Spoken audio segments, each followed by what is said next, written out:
Tranquility here with my pal Taz Hi. Toomer from Lifted Infused Teas. And we are going to be talking about some really fun and cool stuff tonight.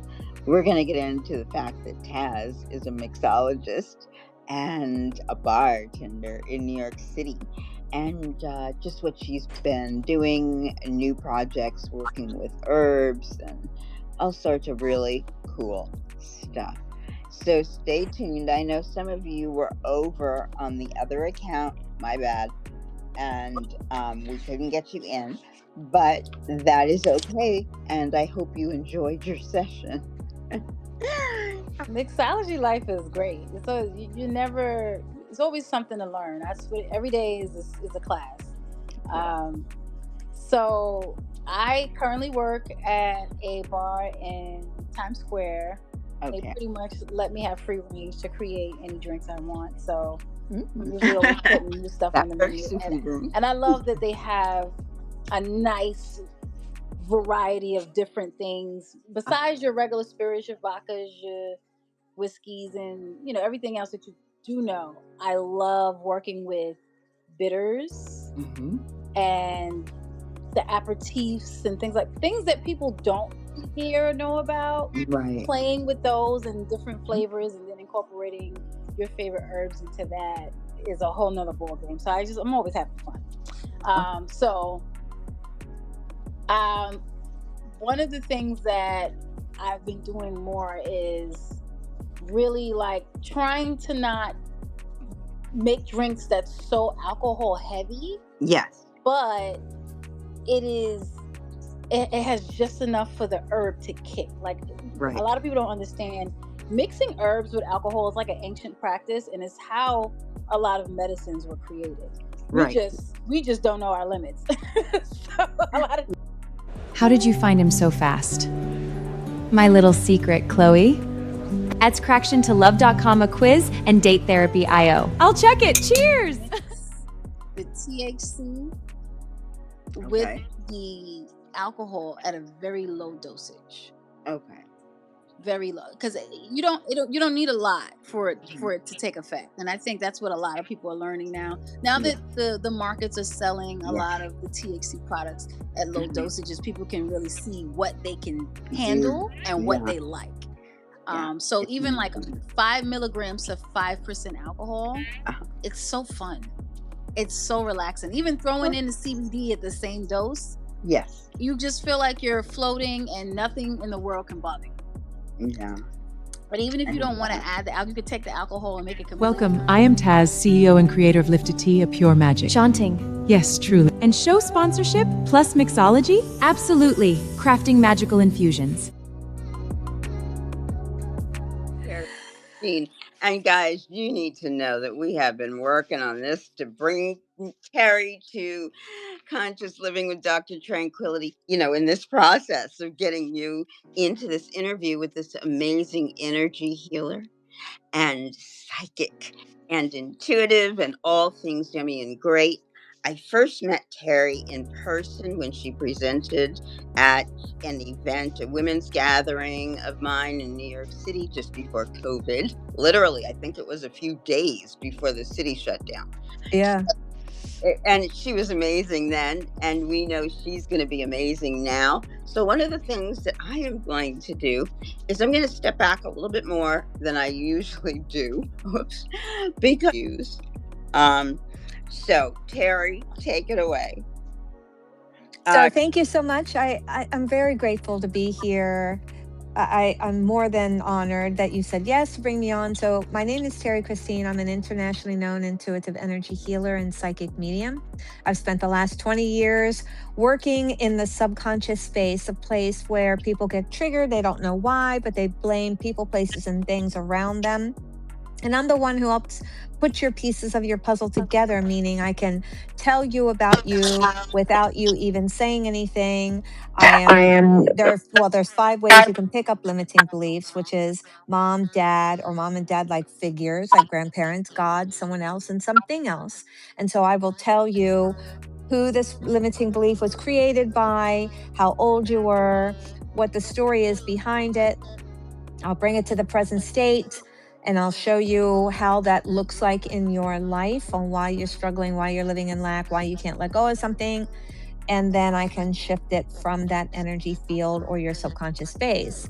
And then you'll feel lighter. I hear that all the time. You'll feel supported. The things that you want will start happening in your life naturally. You won't be struggling as much, and all those other things. Terry Christine, and we just love having her on. And you're also working with a lot of celebrities, aren't you? Yes. So I'm a master manifester. I've been on Love and Marriage DC. I have been on Real Housewives of Potomac. I have been on Good Morning Washington, many Fox affiliates. So, yeah, all that and more. I never talk about my young, but I like Fox from an interview standpoint.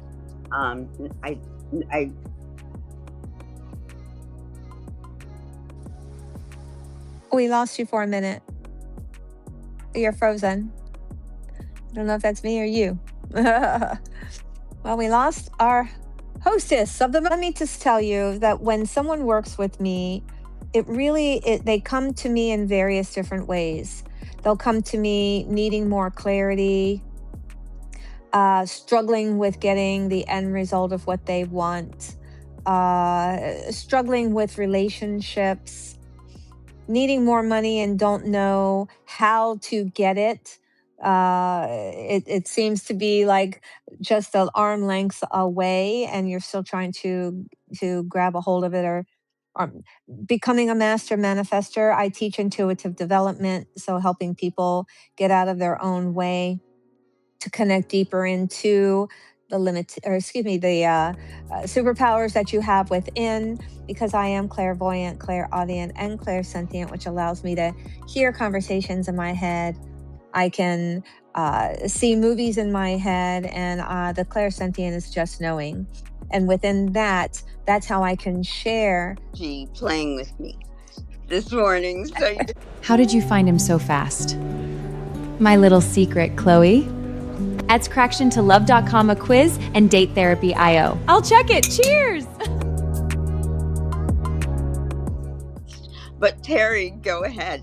I mean, you're amazing. So please continue. So I was just telling them how, working in the subconscious, using my superpowers, which is a clairvoyance, clairaudient, and clairsentient. That's just hearing, seeing, and knowing. People will be triggered and don't know why. And so they'll blame it. Like they'll have a conversation like you and I, and you may say something like, "Ooh, wait." And that "ooh, wait," like that screw that was turned, that's the trigger. But you'll see with the eye saying, "Well, you did that," when in fact, it's the trigger of the feeling that comes up. But if we stop long enough to say, "Oh, wow, I felt that. I'm triggered right now." So not having to become reactive to it, it's best to just say, "Let me get back to you." And many people ask me, "Well, how do I figure it out on my own?" Well, that's your subconscious. So it is difficult for someone to go into their own subconscious. But your conscious is revealing the subconscious when a trigger occurs. And so within that space allows you to say, "Let me get back to you." And then clear your mind. When was the last time I felt this? Who was I with? And what was the emotion attached to it? But most people will say, "I need to have the exact movie in my head and the exact day it happened so I know what it is." When in fact, it's the feeling that we have to connect to trust that those questions, the answers to those questions I just say, come to you. Even if it's just the number you come out of the air. Okay, I was 13. All right, where was I living when I was 13? Because I'm teaching you all something right now, people, so I hope you're taking notes. Where was I living at the time? Because that usually can trigger memories at that date or that time that you picked up. and then start going back to say, oh yeah, I remember when Dad and I, or when Dad made a false promise or commitment and didn't show up, or when Mom said she was going to be present for me and she wasn't. And some of those stories will come up. And then you can go back to the person and say, I realized I was triggered with my dad. My dad used to do those things. It has nothing to do with you. I'm so sorry. However, I need to work on a few things because it's always within us. It's Right. us. Yeah. Yeah. And you do these things so beautifully, even on camera. I don't never see you on camera in these shows. You're always so calm and present, and that's how you are in your actual life. Yes. Not always. I love that you brought that up. So I want to talk about Love and Marriage DC. So it was the one episode, it was the very first episode I was on 5. And I got to know only the crew, so the producers, and so they can get to know me so that they're not, experiencing something they weren't prepared for. And then they had to re-angle things, right? So it was only a couple hours. It wasn't days or weeks. And then I worked with Monique Samuels, who was on Real Housewives of Potomac. She's back on now, but there was a big gap between when she left and when she went back. But she came to me by Googling my name. And so I was working in a wellness center. She came to me. I always introduce myself to all of my clients. And the number one question is, how did you hear about me? Because I have so much exposure, I always want to know what good I did and how it's feeding back to me. Right. And so she's, I Googled you and I found you were local and I wanted a healer. Excellent. Well, I didn't know who she was at the time. She just came in. We laid her on the bed. And then I said, and it's a massage bed. I work with people, but you're fully dressed. And what it looks like is I'll put my hand on your heart and the stomach, and then I'll let the magic happen in my head, right? And so I said, okay, this is me. This is what I do. This is how long I've been doing it. And I've been on Bravo. And she goes, wait, I've been on Bravo. And I'm like, what? Who are you? And then she started telling me, and she had already left the Real Housewives of Potomac. So I said, okay. So it was really about working on her deeper level. And this is what I do. And so she had some PTSD from leaving the show. She wanted to work on that. She wanted to work on some other internal things that she was struggling with. That session led to working with her 3 children. That session worked with working with her husband, Chris Samuels. And then I was working with the entire family. And she was presented an opportunity of a new show, which was Love and Marriage DC. That's how that all began. And then now I started working with her prior to her even getting the contract. But let me tell you, I'm a master manifester, and I had already been sending it out through my manifesting, through my meditations, that I wanted to be back on TV. It had been like 3 years since I'd done Real Housewives of Potomac. I'm like, it's time to get back on. And here she came to me, and that's exactly how manifestation works. And we were working. She said, I got this presentation of this new show. Can I give your name to the producers? Because she could see everything that I was doing to help with her family and her relationships and the things within herself. So I said, yes. And then the next thing I know, I'm on the show. Now, that episode was very profound because I didn't know what it was going to look like in advance. These are not scripted. Reality shows, most are not scripted. You just go with the flow. Right. So when I had known Monique and her husband, I did not know the other couples. When they came in, I was introduced to them on the spot while we were filming. Oh. So I'm like, okay, nice to meet you. Let's go into, I was working where they had a salt cave. Let's go into the cave. So when we paused, I said, okay, where are we going? They said, it's Terry time. And they turned the cameras on. And I'm like, okay. Now, I work with children as young as 4. I work with couples. I work with individuals. Now you have 4 couples in the room and individual. And I'm like, okay, instantaneously, I had to go, now what do I do? Because, doing a couple session is very intimate versus working with individuals and then a group. So I had like all three. I had to figure it out instantaneously.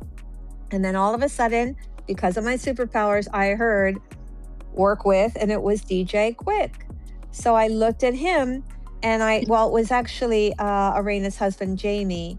And I started working with him first.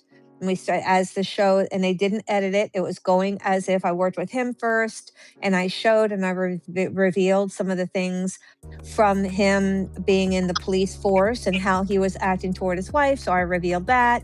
And then it was quick. And then instantaneously, I saw the number 9. And it was all about his mother dying when he was 9, his dad dying when he was 18. So there's another 9. And then, then we were talking about how he was struggling, and, I was revealing some things. So people go back and watch the episode. But it was so profound and instantaneous, and there was no editing as we went from just starting to where we were, that because I am like I am right now, it came across because I was doing live exactly what I was doing, and it just totally blew up. So many people came. There was, so many people connecting, reaching out to me to ask me, how did I do it? What am I doing? What did I hear? There's no foolery. Everybody kept saying that when they were reaching. There's no foolery, but it's not. Because it really, truly is working within yourself, trusting 100%. And that's what I do with my intuition, picking up the things and revealing it to people to help empower them, to lift them out of struggle. And that's exactly what I did. So that show, when you brought that up, that was really exactly how it was. Nothing scripted. It was spontaneously happening. And then voila. There it happened. I love that. What's one thing that you see as a common thread in the people who are coming to work with you now? We have a lot of energies around us. We always have positivity and possibility that we can turn into our reality by manifesting, by visualizing. But what is one you're seeing coming in with all of the energies around tension and stress, upheaval, and just, even in a positive way, as people are shifting and updating, they're in a new space they haven't been in before, right? So what is one thread that you see throughout, the different sessions you're having that seems to be on a continuum? So are you talking like topic like love and money, or are you talking list? Okay. I just wanted to make sure, because you listed tension, stress, and that overlaps. Let's say they're struggling with career decisions, or staying in the job, or wanting more money and not being able to have it, not being satisfied, right? So career, a lot of that overlaps. I see that quite often when they're coming for career situations or advice. Somebody just came to me the other day, and he says he's having a challenge to make a decision where he is and in this other opportunity. And I kind of chuckled, and I said, well, that's within yourself and what feels good. I can tell people all day long, this is the strongest probability. This is what it's going to turn out to be. However, your choice is never taken away from you. And so people can make the choice of not to do what I'm saying I can see and project. And then that's totally up to them. And then, they're hanging on to something that they're struggling with still, because it's your choice and decision. So I may come to you and say things that may sound generic, but it really truly isn't. We have a choice to make. Mm-hmm. And within that space, we're teetering between our heart and what feels good, and then what looks good. Mm-hmm. And the truth is what makes sense. When it doesn't feel good, it doesn't make sense. That's not the truth. Right. So then and then I talked it out with this guy, and I started laughing. I said, it's not complicated. But it says, and he's like, yeah, what? And I'm like, really, it truly isn't. And then I broke it down, and I said, this is what it could, look like if you stay. This is what, you're doing. And if you separate from the extra income, But when you're looking at extra income, and these are standard life coaching kind of questions, but also intuitive to go within and feel it. And when we let go of what we're hanging on to because we think there's something within it, but it doesn't make us feel good, it can be relationships, can be career. Exactly. You're hanging on to something what doesn't make us feel good. Then as soon as you finally let it go, life changes and supports, and then the things you want start happening because we're the one hanging on to the tree when the tsunami came. Let go of the tree because you're going to float to safety, actually. Yeah, I know. Laura Day, who is someone that I've known for years and worked with and around in both PR and many other things, and I'm a huge follower. So she always talks about how it's information, and if you know a bullet's coming at you, you duck, you don't stand there.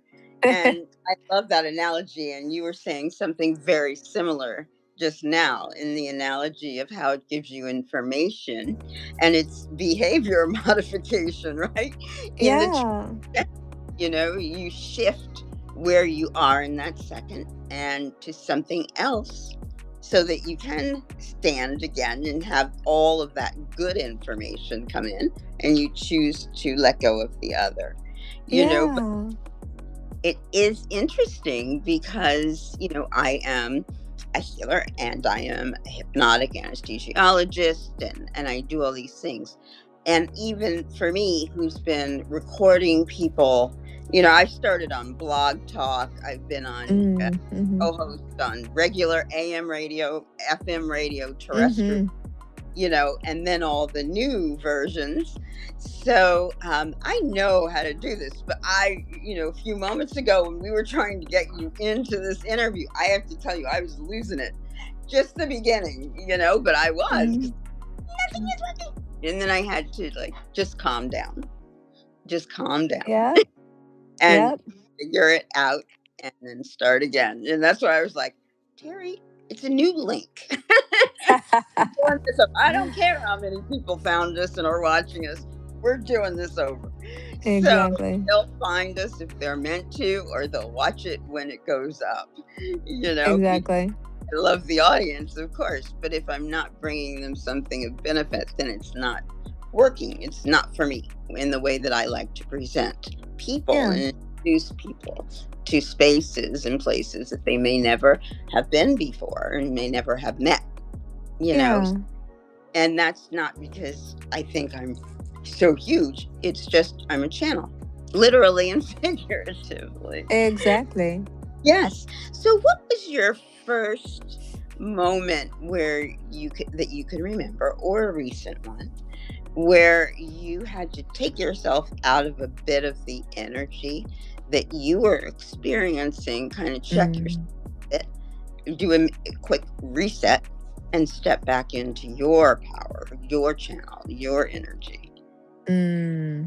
Yes, I have many of those, but so when you lean into the world in which you just described, manifesting spirituality, what I'm talking about, the clairs and stuff, when you're trusting more in you can clear what I call the ripe, juicy fruit that you can pluck right off the tree. And when people come to me, that's what it's easy for me to pick up things very quickly because it's right there and on the surface. But when you're clearing the surface stuff, then it takes what I call the piece of the puzzle to come in for that deep, lower triggers that really need to come up.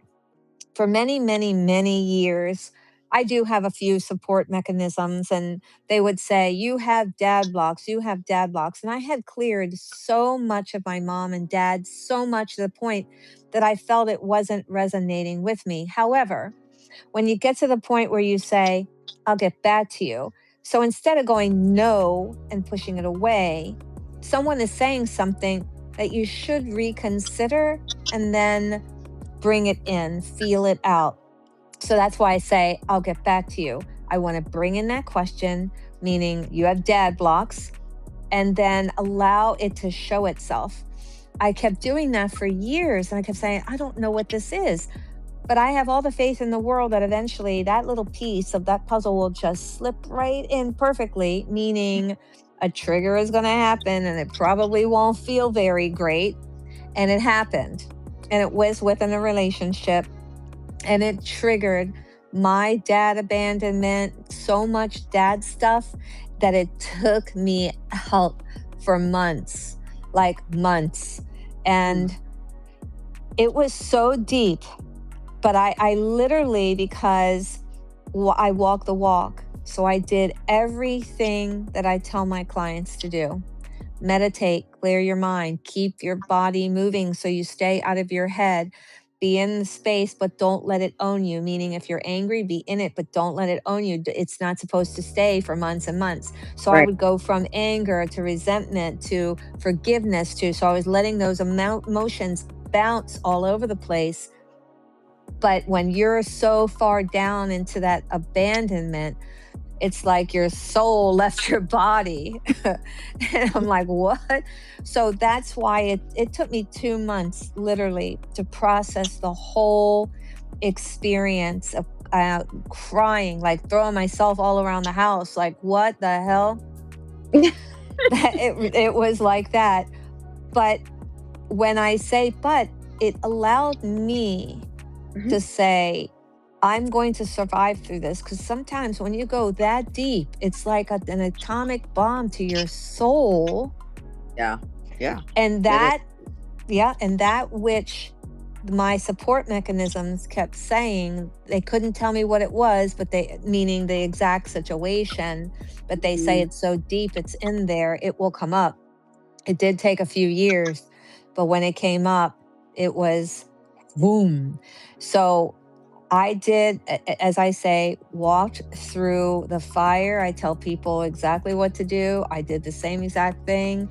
I knew I'd come out to the other side. And let me tell you, Lydia, that where I am today, I am hearing from my friends, women, men, whoever, say that I am a changed person, meaning I now have a tendency to, if it bothers me, it's coming out. It just magically comes out of my mouth. And it doesn't come out in a judgmental way. It comes out with the force of love that this is what I need to say.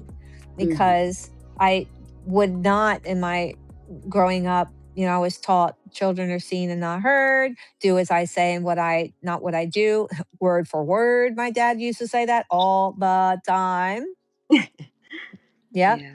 And so then I was trained to serve and service your partner. So do not say anything, do not no matter what. And so then now to this day of being able to walk through on the fire, like Tony Robbins, on the charcoals, and walk through it and say, I am going to survive. I am going to be more at peace, more at ease, more loving to myself and others, even though I am loving to others. I project it through my work and through my family, but it's a deeper type of love that says, I'm fearless of being able to share my love, even though that love can look like this bothers me, this why is why, and I'll have to separate right now for a minute so I can not be emotional over it, because we're just a ball of emotions. I look at it as like a tumbleweed. One of those little sticks break and what happens? Right? Yeah. And so I you're going to be in that emotion, not allowing the emotion to own you. Sometimes you have to step away, get rid of the emotion, move through it, in it, and say, okay, now I get you. Now I'm seeing it. I'm not going to respond like I used to. And so I've come out of it a much stronger, healthier, more loving, more, it's almost as if I can, that the colors are more vibrant and more clearer. Right. That's the only way I can explain it. Yeah. Good way. That's a good way. Yeah. Thank you for sharing that. You're welcome. experience too. Yeah. Well, where life is right now, I'll pick up my phone like we all do, and all of a sudden you're hearing certain things going, what? What? And so if we allow, we gotta go back, we allow the emotion to trigger what you're reading, then you're giving your power away to the emotion, right? So again, you can touch it, say, okay, I'm angry at that, not letting it own you, saying, whatever you're going to say, and then poof, let it go. I'm not ignoring the emotion. I'm not denying it. I've lived in it. I felt it. But now my life, I wake up every morning and today is a great adventure. I say that every day. And so not allowing yourself to be overtaken by what your thought came in, by what you read, what you saw, and then it takes you down. Don't let that ruin your great adventure, which is today and tomorrow and every day here on out. And when we can see it differently and respond differently, no matter what, then life is easy. You start attracting the things you want. You're saying, man, I didn't have to work so hard. You can shift the way you think. A perfect example, when I went from corporate, working the 8 to 6, waking up at 5 in the morning, 4 in the morning, right? To get ready for work. And then when I became an entrepreneur, I've been doing this work as an entrepreneur for 20 years, that I still woke up at that hour in the morning going, wait, it took me months before I said, hold on, because I was trained. I was trained. I don't have to wake up at 6 in the morning. Wait. And then, then arranging my schedule where I felt where my strengths were. I hit the ground running as soon as I get up. However, I find that the morning time is socializing, taking care of my emails, any appointments, because I am so on fire afternoon that I crank out so much work, like in a short period of time, because it seems like that's my sweet spot. And so I've allowed my body, and I went with it to say, this works for me. And then that's where everything really went to flowing and supporting and supersizing.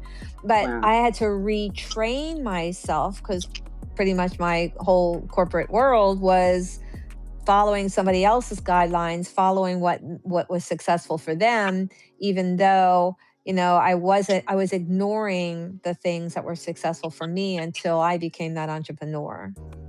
Right. Well, and that's what you do, I think, and especially as women, because we tend to put ourselves to the side a little bit, especially those of us starting at a certain age and growing into others past our ages. We were taught to do that. Didn't totally count, and so you have to let everyone else run the show and their energy run the show. And that's not what runs the show. So, taking that in, you can release what you don't want to take on. And then try to figure it out. Like, what pieces am I going to allow in? It's like I envision a sifter around me. So when I'm taking in energies, I can sift through, especially if I pick up something about someone, I will turn on the sifter, and that way only certain energies could get through. I'll hear what they're saying, but only certain energies get through, and I can stand in more of my own power and belief. And you trained yourself to do that. Yeah. So from, you had said we were trained to discount ourselves or step back as women, and we're and life has changed, but we're talking more about the time frames because I believe we're close to an age where grandma didn't work, taking care of the household, and then our mom usually then did start working, but then now we're latchkey kids, or do as I say, not as I do, and serve and service your mate. And as time has changed. Like my children see things differently, and I know their children are going to see some things differently. So both my girls won't sit back, but they also know that how I treated their dad, and they kind of like, do all the cooking and all the cleaning. So I taught them, unfortunately, because of my patterns. Right. And when I showed them, I was actually showing them survival techniques, how to take care of yourself. But because I was doing it for the entire family without saying it through my mouth, it was showing them, you now have to serve and service your mate as well. Right. And so, but we were told that, if you recall how grandmother and our moms were telling us, but then my pattern was simply showing them, when in fact, my showing them was telling them the same thing that I was. So, but I find my children do push back on their mates a little bit. They're saying, hey, it's time for you to cook dinner. Hey, it's time for you. So I can see that, as the world has evolved, more women and the changing of things where, and it's funny when I have women with little boys, we do talk about how they treat them, because I say, look, we want to treat and teach our children how to survive on their own, so how to cook and how to take care of themselves. And when we're dividing the chores or dividing what one should be doing, masculine energy versus feminine energy, then we're keeping the same old patterns. We want to strengthen our children to be able to take care of themselves, be an equal partner, love and cherish, live through their heart, right? And then when I hear how they're still suffering, I'm like, whoa, let's talk about that. So I talk to them about how to present things at the dining room table without having to eat. When you have to talk about your children, I call it negotiating times. We moms are saying for the 10th time, come downstairs for dinner, or did you clean your room? We still do that. And how you bring the children to the dining room table. This is outside of eating, and you sit and you talk. And yes, the guardian can cry. Mom, dad can cry, because you have an emotion when you're asking your children 10 times to clean the room. So you bring them to the dining room table. The dining room table is the place, think about it. When we're sitting there eating, we're talking about school, we're talking about work, we're talking about our day. We create a safe space to share. So the dining room table is the safe space to share emotions, share why it bothered you. I'm saying you as a mom or a parent or guardian and dad, go to their bedroom, then you're going through the force field of their sanctuary. Don't do that. We've heard our children. Don't talk, Mom. I don't want to talk, Mom, because this is their quiet space, their sanctuary. That's why you can't do it in their room. You can't do it in the car. You can't do it in the bathroom. Even your partner, it has to be at the dining room table. And you do not leave that dining room table until it's all talked out. Because what happens, just like corporate, think about it, and I'm sure you've experienced it. We come to a meeting, talk. We leave, no solutions. We come back to the meeting, we're talking about the same thing. So we sit at the table and we come to a conclusion. So, and I remember this with my kids. I was 100 times asking them to clean their bedroom. They came down, they sat down at the table, and I said, we have to talk about this. And then I started crying. But I did it because I was feeling so emotionally connected on why do I have to ask 10 times? And so I didn't share that at the beginning because I didn't want to be like aggressive with them. But I started crying because it was making me sad to think it came down to having to negotiate that. But when I started crying, what happened? My children started crying. They don't want mommy to cry or think that they created that. And I didn't do it intentionally. I did it with love because I was feeling that emotion. And then they could feel it. So I said, we have to talk about this. And then I said, what do you think the answer should be? So I gave them, as an adult, talk about this. So if they say only ask 9 times, Well, and then we would go back and forth until it came down to 2.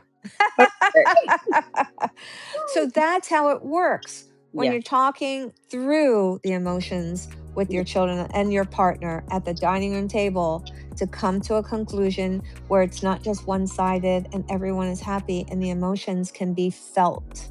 Yes. That's wonderful. I love this. We're getting so much information here, guys.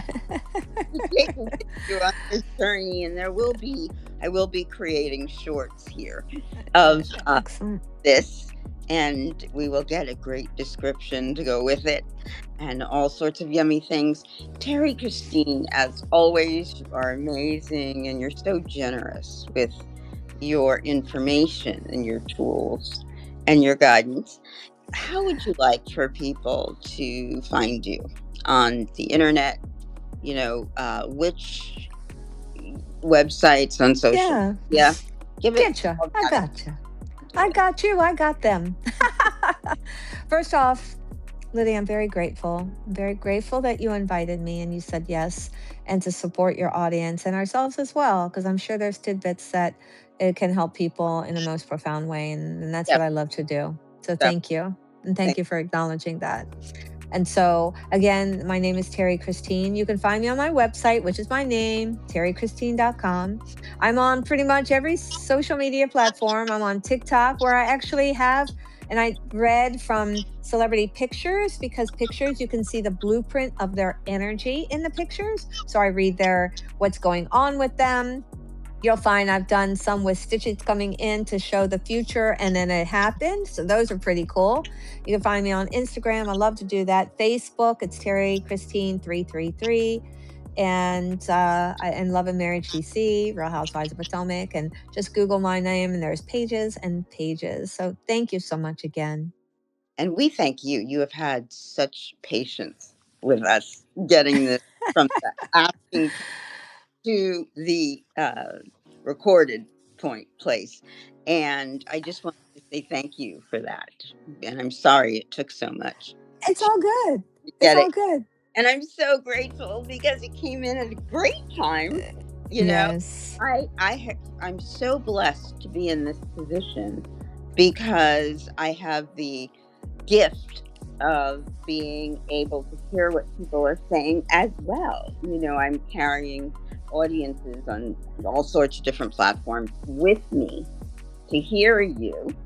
And it's usually at that moment where you need to be reminded of something and to your life. So I'm so grateful to you for that. And I'm grateful to you for hanging with us. And I'm grateful that we have the opportunity to play and to create something beautiful that hopefully will brighten someone else's day. Yes, absolutely. Thank you so much. Thank you.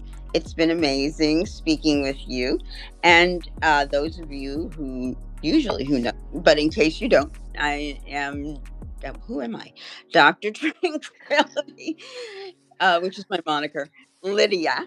And you will find me as well on Instagram. I'm starting to do a bit more work with my TikTok. I had kind of dropped off there a little bit because I was so into Instagram for a long time, and I still am. But I'm spreading it out, sharing the love. I'm on Snapchat, and I'm actually on Twitch. So, okay. The show, we have been quiet for a while on Twitch. We're coming back. So, and you can always find me at, either Dr. Tranquility, Lydia, Dr. Tranquility, or under my protocol, which is Date Therapy. And for that, you will find us at datetherapy.io. And there is a free love archetype call that was created by me and ChatGPT. Keeping it real, because I needed it in 5 minutes. Called Attraction to Love. And it's a way that you can find out why you're doing the types of things that you're doing. And they're connected, attractiontolove.com and datetherapy.io. We're just building them out now. And it's starting to kick up. And, I noticed the other day, I'm like, wait a minute. I have all these visitors and I haven't developed a way from the business end to capture anyone's information. So I only hear from you when you reach out to me. So please, after you've, used the love archetype quiz, send me a little message there and let me know how you find it and how it found you. I thank you for joining us today. Be kind to and with each other. This is Terry Christine, our guest, and I am Dr. Tranquility Lydia B. I wish you nothing but love. Take care. Bye. Welcome. I'm Dr. Tranquility Lydia, founder of the Date Therapy Method. You're self-aware, successful, ready for love that truly aligns.